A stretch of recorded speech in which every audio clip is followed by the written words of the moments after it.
皆さんこんにちは、プピナーです。今回は香港ディズニーランドで新たに始まったイベント、ピクサーサマーフェスの様子をお届けします。1年にわたる20周年イベントが終了し、先日6月12日に始まったばかりのこちらのイベント。トイストーリーをはじめとするピクサー作品のキャラクターたちがこの夏、香港ディズニーランドを盛り上げます。今回も期間限定のショーやフードが盛りだくさんです。早速パークへ。私はイベント開始直後の週末、6月13日に行きました。街頭も20周年イベントのデザインからピクサーのキャラクターに一新されています。イベント開始後最初の週末なのに雨予報だったせいか10時半でこの人の少なさです。入り口のフローラルミッキーも背景がピクサーボールになっているように見えます。エントランスのオブジェもピクサー仕様に。ピクサーのあのライトと時間によってキャラが変わる球場のモニュメントがお出迎えです。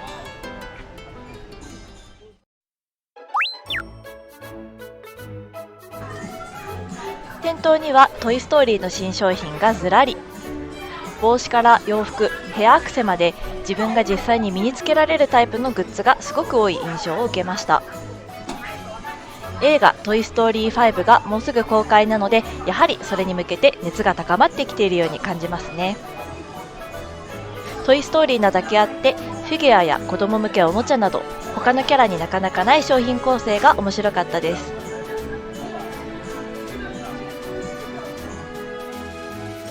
売り場後方はキャラクター別にくくられています。これまで個別のコーナーを持っていなかったバズやジェシー、ウッディのコーナーが作られていました。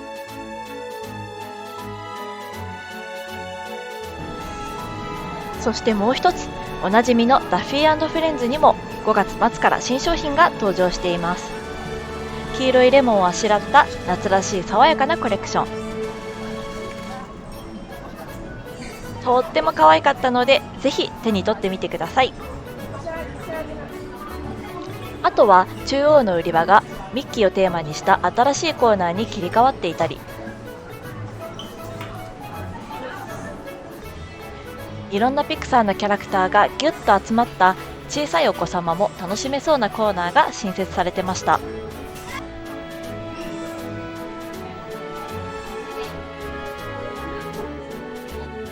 そしてそんな今回注目のトイストーリーが主役のトイストーリーランドのお土産屋さんでは、映画に合わせて店頭が可愛くなってたので、機会があればぜひ行ってみてください。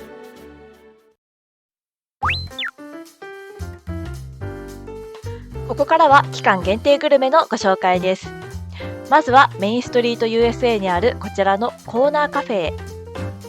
こちらの期間限定プレート、ピクサーダイン&プレイパーティーが夕方4時から提供されるということだったので向かったのですが、なんとこちら2人用のセットでした。他のグルメも食べたかったので、ここで2人前頬張ることは断念し、代わりに限定ドリンクマイクワゾースティーをいただくことに。一応ダジャレっぽくティーと言っているので、色も味もお茶ではあるのですが、グリーングレープシロップとレモンジュースも入っているので、甘いかつ爽やかな風味もある初体験の不思議なドリンクでした。お次はスナックをいただきます。ワゴンに行くと早速アイスが目に入ってきました。こちらのブルズアイとカーズのマックイーンのポップコーンバケットも今回のイベントの新商品です。ポップコーンにも期間限定フレーバーが登場。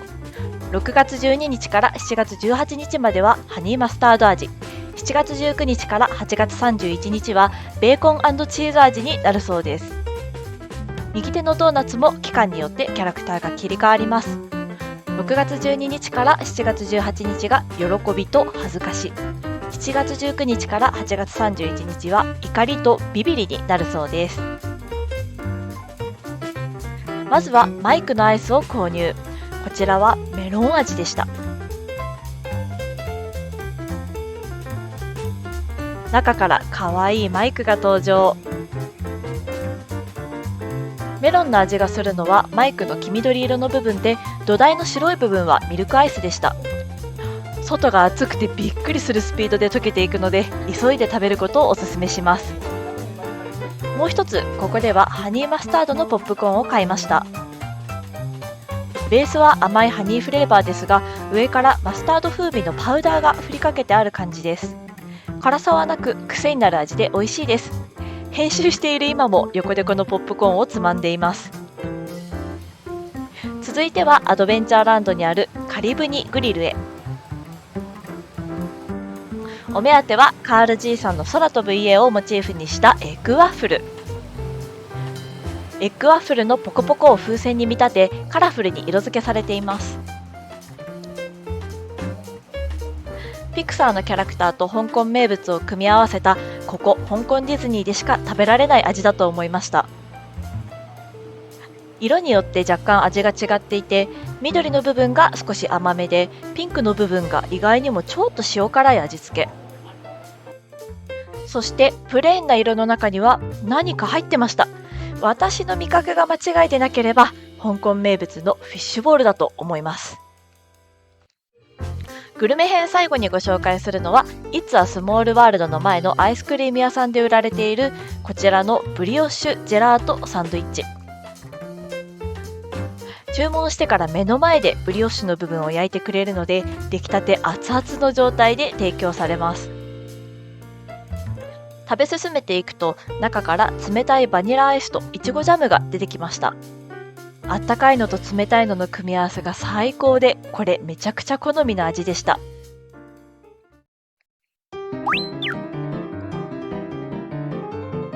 こちら20周年イベントの時もあったのですが、今回ピクサーイベント仕様にアップデートされてました。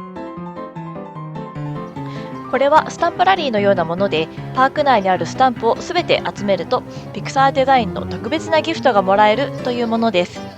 せっかくなので購入し、今回グルメやショーの合間にすべて集めてみました。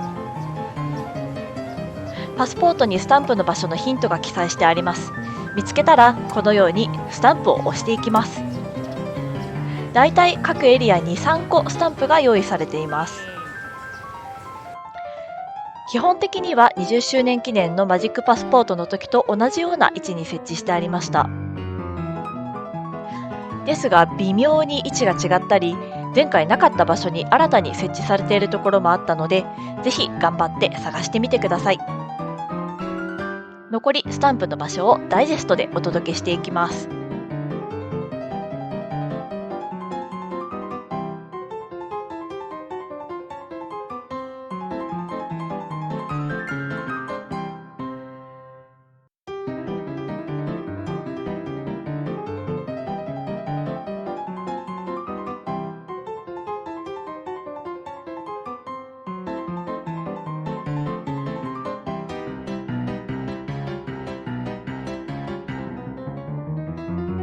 アドベンチャーランドのワゴンが営業しておらず、スタンプが押せなかったので、もう一つのスタンプのあるお土産屋さんで一緒に押してもらいました。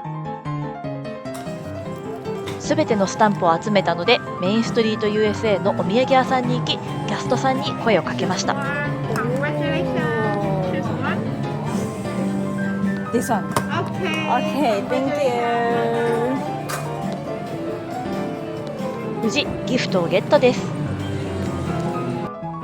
中身は悲しみのメダルでした。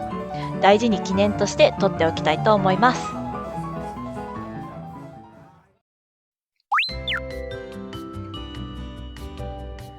今回のイベントでも例によっていろいろなキャラクターとキャラグリできるのですが、私が注目したのがディズニーフレンズドロー&ミートというもので、キャラクターの描き方を教わって、後でそのキャラクターとグリーティングができるというものです。場所はパーク入り口右手にあるアニメーションアカデミーという施設。勝手が分からず、とりあえず列に並びました。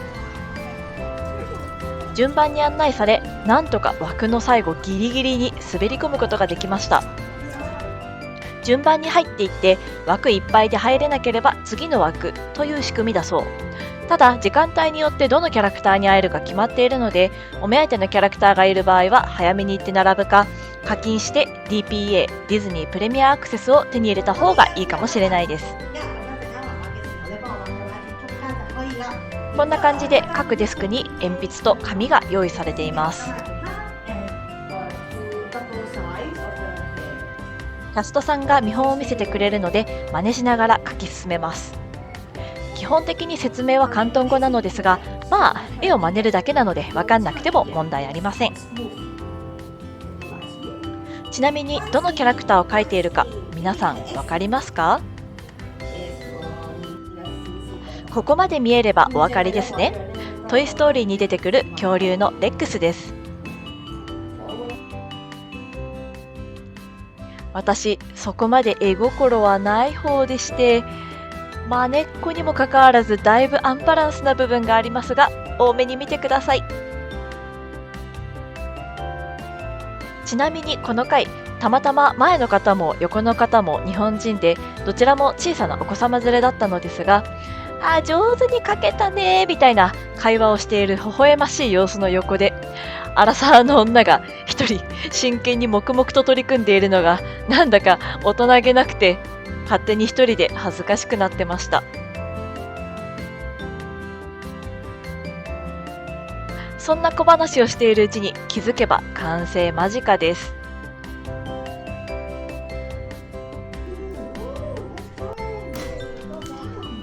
仕上げにプピノアの P とサインし完成。こちら先生のお手本。絵が苦手な割にはなかなかの出来じゃないですか？さあ頑張って絵を描いた後はいよいよ本物のレックスとご対面。思ったよりハイテンションでリアクションも大きくて可愛いです。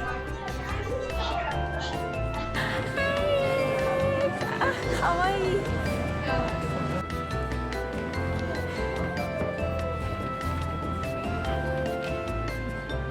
私が描いた絵、レックス本物が褒めてくれました。やったー。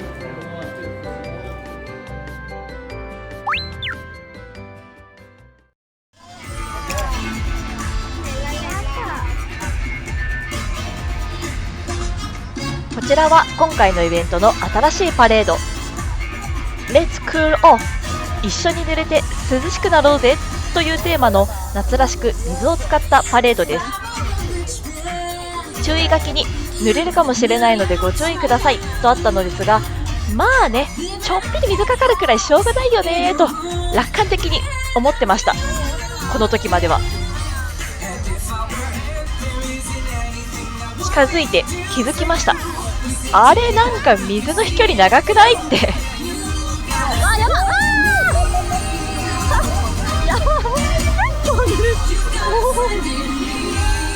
いい位置を取れたのもあり、がっつり濡れてしまいました。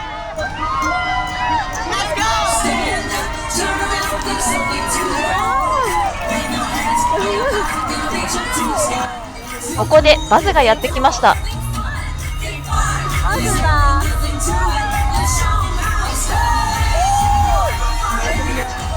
バズもこんな優しい笑顔を振りまきながらしっかり水も振りまいてきます。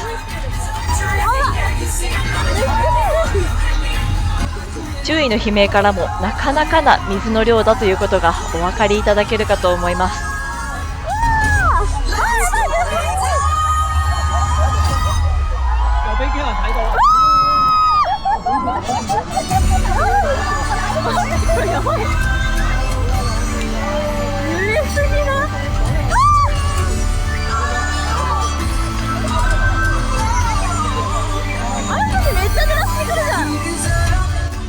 グリーンアーミーたち、何の躊躇もなく私たちを撃ってきます。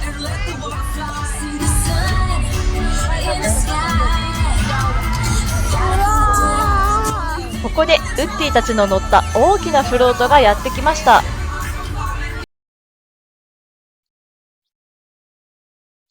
トイストーリーのキャラクターが勢ぞろいでとっても可愛いです。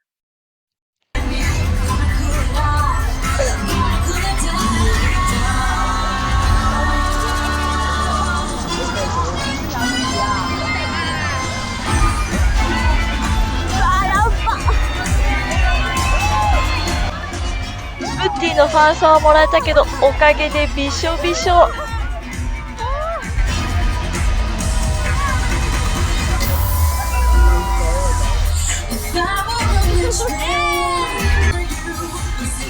次の大きなフロートがやってきました。これにはいろんなキャラクターの要素が詰め込まれてます。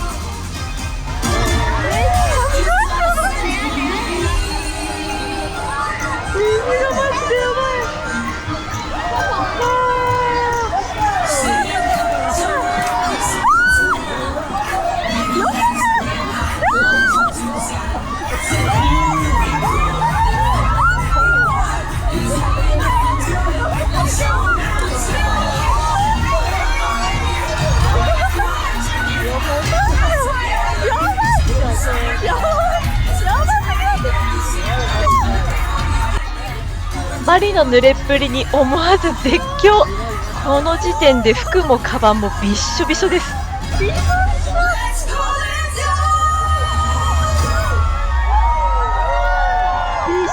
びしょ。ニモのフロート、私ピクサーの中でも特にニモが好きなんです。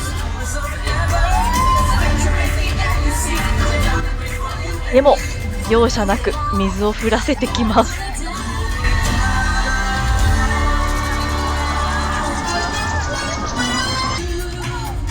続いてミスターインクレディブル。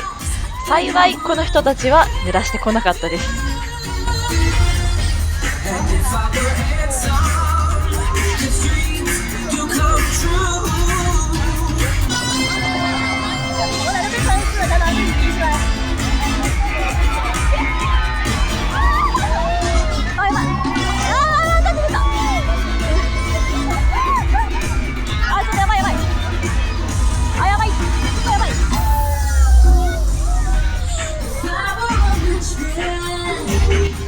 あまりに濡れすぎて一旦距離を取りましたが、総じてとても面白い夏らしいパレードでした。とってもおすすめですが、見に行かれる際は濡れてもいいように事前に対策をするか、どうやらドライエリアという濡れないエリアも用意されているみたいなので、そこで見るよう事前に場所をご確認ください。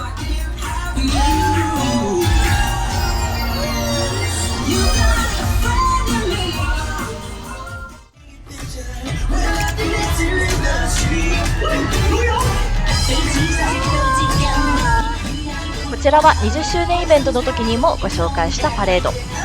先ほどのウォーターパレードが昼にある影響で、このフレンドタスティックは夕方に時間が変更になりましたが、パレード自体は変わらず継続しています。ピクサーのイベントが始まって中身に何か変更あるかなと思ったのですが、最初から最後まで見ても大きな変更なしでした。とにかくこのパレードはクオリティが最高なので、まだ見れていなかったという方はぜひご覧ください。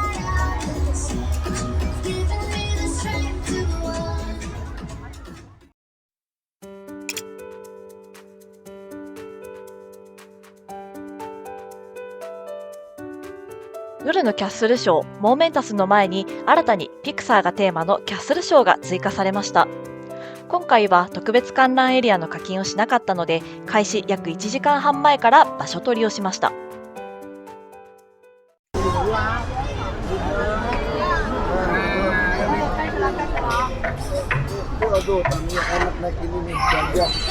この音は誰もが聞き覚えのある音ですね。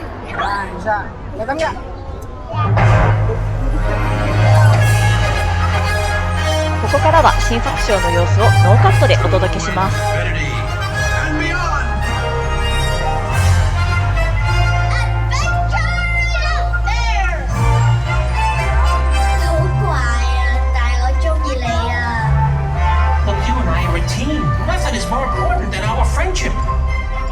Marlon and Nemo are more than good friends. They're family. And we love all of our girl. Every messy, beautiful piece of her. 我们俩一起应该没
quest to the clear path is ever the right one.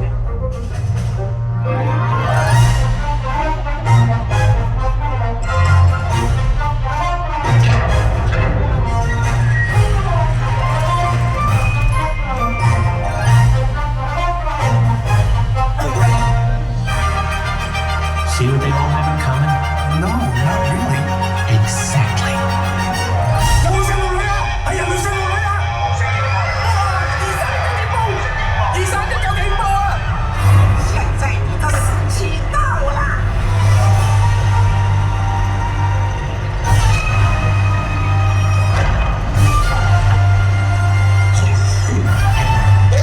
超了呀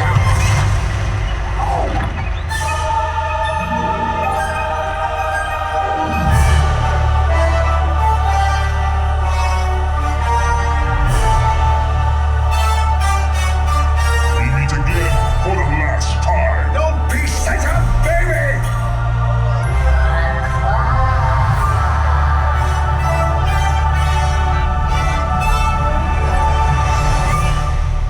I prefer to work alone.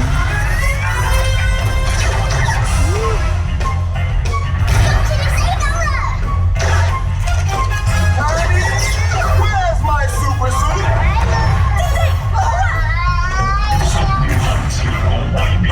要小心爆炸了！ Everybody duck!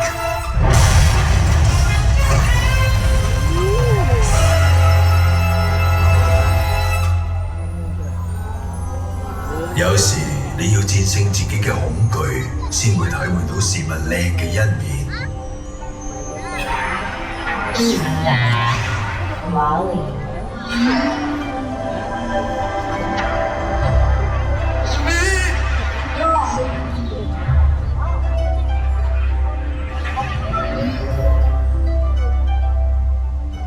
Well, I like you.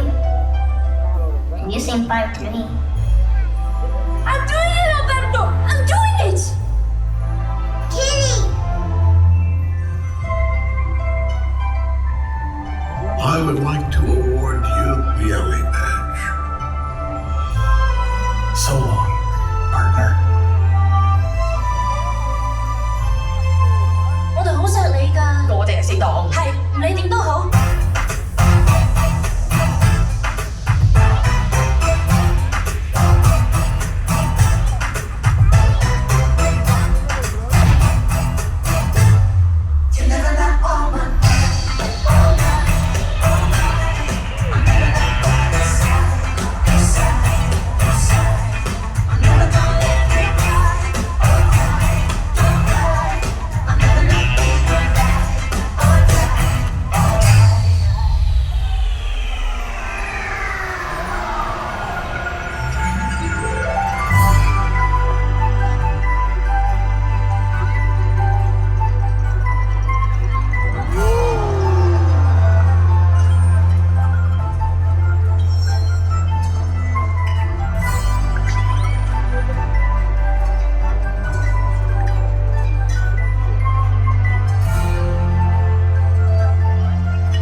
いかがでしたか？いろいろなピクサー作品の要素が詰まっていて、終始ワクワクしながら楽しめました。今回は割と前方にいたのもあり、ドローンが後ろで隠れてなかなか見えなかったので、次に来るときは少し後ろから全体が見える位置で鑑賞したいと思いました。この後10分弱のインターバルの後、いつも通りモーメンタスを見て帰りました。比べてしまうと、やっぱり私はこっちのモーメンタスの方が心に訴えかけてくるものがあって好きだなぁと思います。以上、今回は香港ディズニーランド最新のピクサーイベントの全貌をお伝えしていきましたが、いかがだったでしょうか。8月末まで3ヶ月弱開催しているので、ぜひ皆さんの夏のお出かけの選択肢に入れていただければと思います。また、この動画がすでに行く予定がある方の少しでも参考になれば嬉しいです。